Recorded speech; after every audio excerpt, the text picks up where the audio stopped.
Infinite Spark of Being podcast. My name is Keith Welsh. In this episode, I'm going to talk about belief. Before that, go to theinfinitesparkofbeing.com if you'd like to continue to support this effort of mine. I've recently updated Patreon to include a third tier, which would be a monthly online satsang hosted by me, facilitated by me through Google Meet. You don't have to have a Gmail address to use it. If you're in that tier of Patreon, you will get a link each month to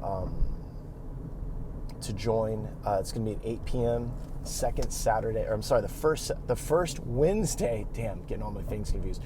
The first Wednesday of every month at 8 p.m. Eastern Time, United States.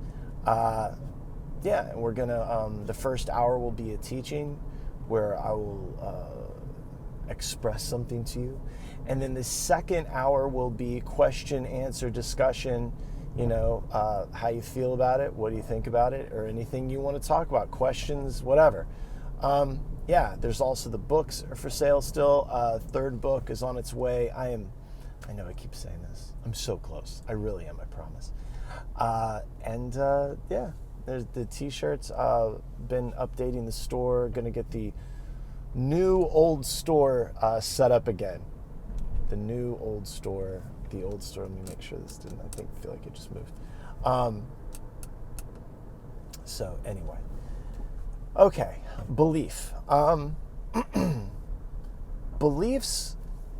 All right, remember, for something to be objectively true, objectively real, I feel like this thing is fucked up. All right. Be objectively true, objectively real, there has to be, it has to be free of opinions, preferences, and tastes. So, are beliefs objectively true? I do not feel as though my beliefs are true objectively. I believe that they're true to me as needed. This is a concept within chaos magic where we kind of believe something as needed, believe something about ourselves, about the universe, what have you, as needed, adopt some sort of belief as needed. I often think of beliefs as these non-quantifiable thought exercises, right? Beliefs are crazy, and they don't have to be true, but we should have fun with them. If I need my belief to be objectively true, not only for me, but for everybody else, then we have a problem. And that's when all the fighting starts, right?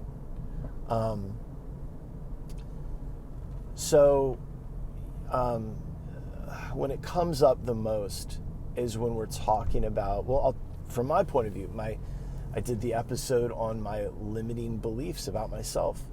I have a lot of them. And, I've often, talked to people about cultivating like mantras around the characteristics they would like to see in themselves, around the way they would like to view the world.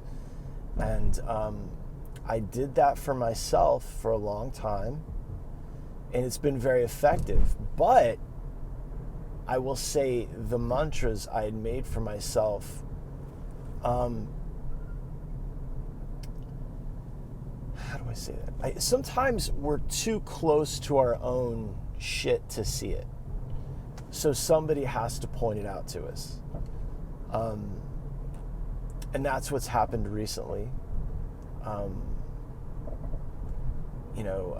My girlfriend had created a list of affirmations for me that she saw in me as stuff that are, that if you had asked me about if you'd asked me about them as topics, I'd be like, oh, of course I believe that. Of course I don't believe that. Of course I do believe this.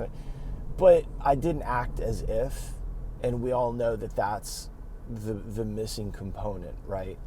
Is the action. That's why cognitive behavioral therapy is a thing, right? That's why karma is a thing. It's CBT, or CBT is karma, rather, that how we act and our intention in things is really part of the problem.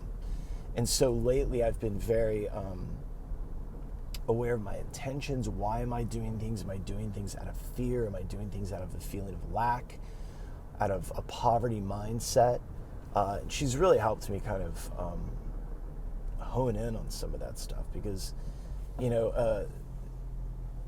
first of all, she's somebody who has no problem telling me really about myself, which is helpful. It's been very helpful, actually, and very transformative in a lot of ways. But some of the things that are on that list, I don't believe them about myself yet. So I tend to act as if I do believe it. Recite it anyway, right? I do it right before bed, in the morning, and once in the middle of the day. That's the prescription. That's the practice. Some of them I'm going to incorporate in my other daily practice. But but when you hear some of these things, like say you want to believe something about yourself and you hear, it's like if you were like an unreliable person and you're like, I am, and you wanted to be more reliable, right? So you say, I am a reliable, trustworthy person that experiences a life of blah, blah, blah. But you don't believe it. And maybe you don't believe it because you've let so many people down in the past. But, not give those people the dignity of their experience of you being unreliable, but at the same time, where are we starting from? Are we starting from right now? So you have to act as if.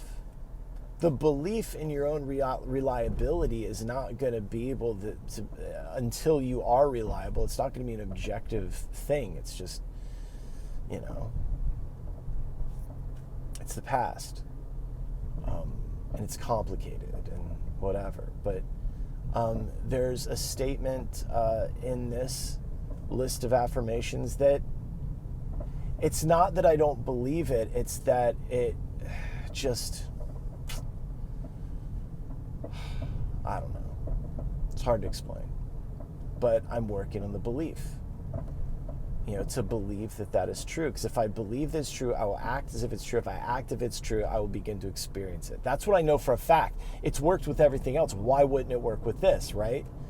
So, for instance, let's look at a belief in God. So many times people need to try to prove God. I was listening to a podcast recently, and this guy is trying to prove the existence of God through science and physics. Like, just shut the fuck up. Just fucking enjoy God as a concept if you have to. And God is a difficult one, right? Source is a difficult one. To explain the omnipresence of that thing. I think, first of all, I think the word omnipresence explains God very well. Within and without. It's the as above, so below, as within, so without. Right? That God is a presence in the world. And you don't experience it. I think it's kind of like, what it is? It's like, I've felt this way when it came to Dzogchen or non-duality, Advaita Vedanta, whatever terminology we're using. At first, you have to think of it as a concept. It's a thought exercise, and you can't prove it. How about you don't have to prove it, right? I don't think that, whether you can or not, people just, watch a YouTube documentary and then decide that something's real. Or the person that made the documentary thinks that they've just shown without a shadow of a doubt that something is real. But non-duality for me has been something that started off very much as a thought exercise. It's something to think about. It's an intellectual exercise. And you work with things like transmutation, you to project onto others this feeling for me of like mother, father. You eventually get to a non-dualist place. You begin to eventually experience non-duality. And maybe you experience it as a subjective experience, which obviously you do, but it doesn't make it less of an experience.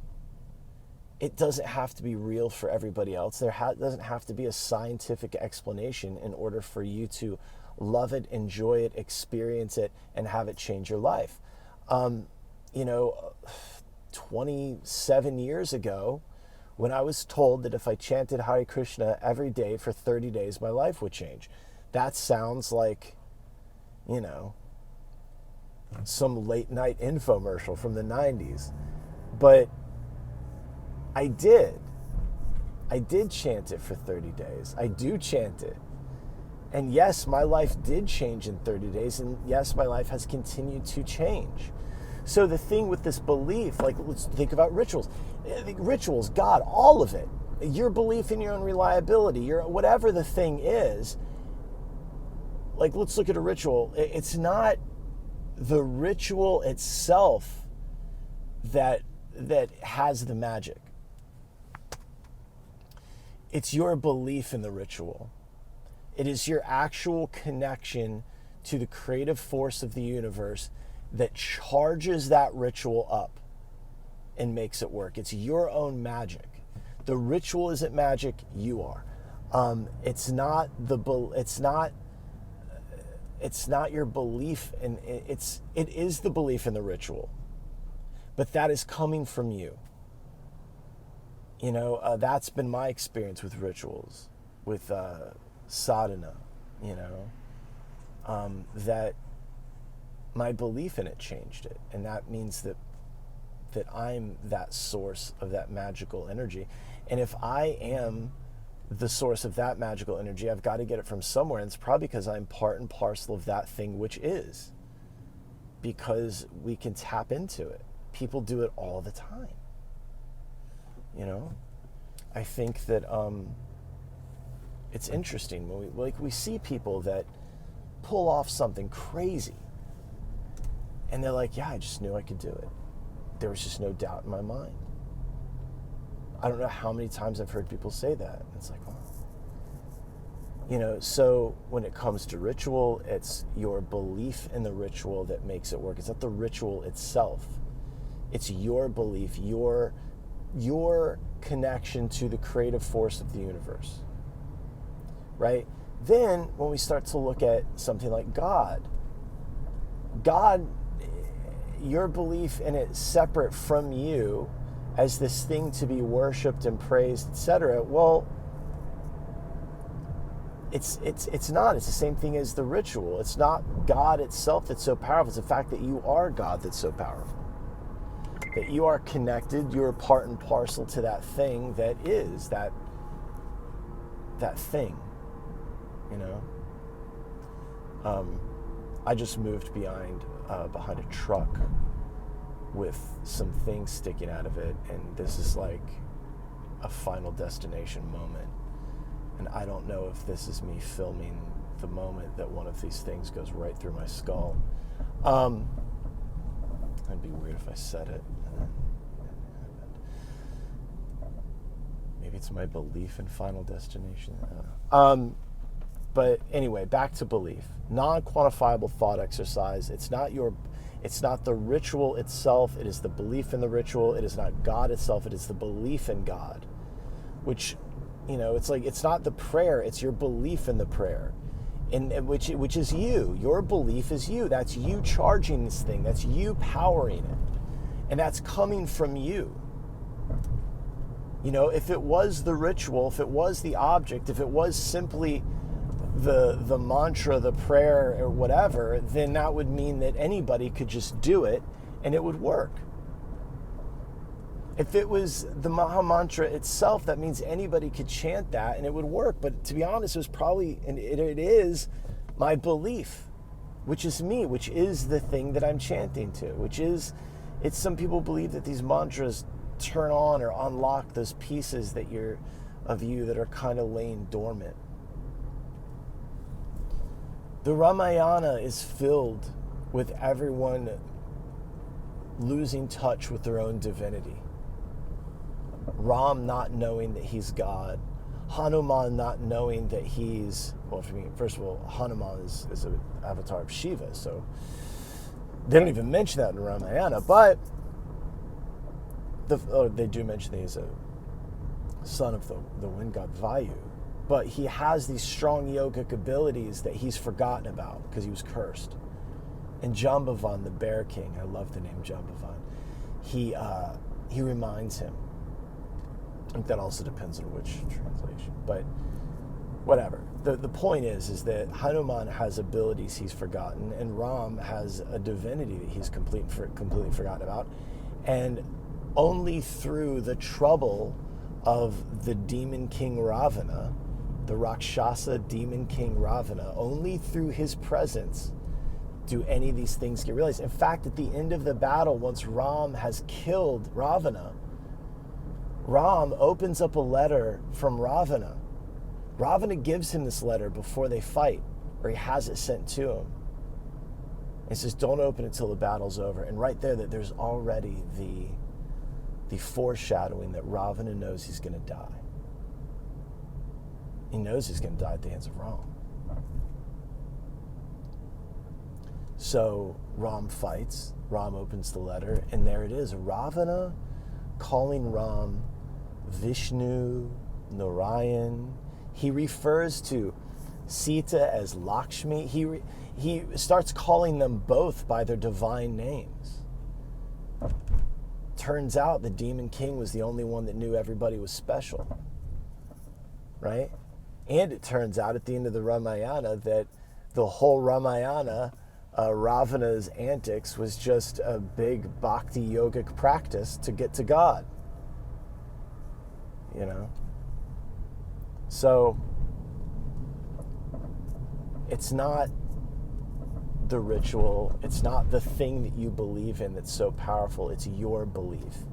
You as this power station, this thing that is pulsating, this energy, it's you. It's nothing else. It's not that rock in your pocket. It's your belief in that rock. Right? There's a story in Buddhism that I can't recall the details, but I can recall it a little bit better from the Catholic tradition. And I believe that it's that Jack Kornfield retells it in After the Ecstasy, the Laundry. But there's these two brothers. They're monks, and they live on this island, and they've been, doing their prayers and all this stuff. And the local archbishop finds out, and he wants to meet them because he's heard about all the work they've done, the spiritual work. And so he has somebody row him to this island. The guy rows, takes him to the island, and he meets these two brothers. And oh my God, they're ecstatic to see the archbishop. Holy shit. Oh my God. And so the archbishop says, so what have you been doing? What does your practice look like? And the brothers show him. All of a sudden they say, I've been saying this prayer, this prayer. And the archbishop goes, oh no, you've been doing this all wrong.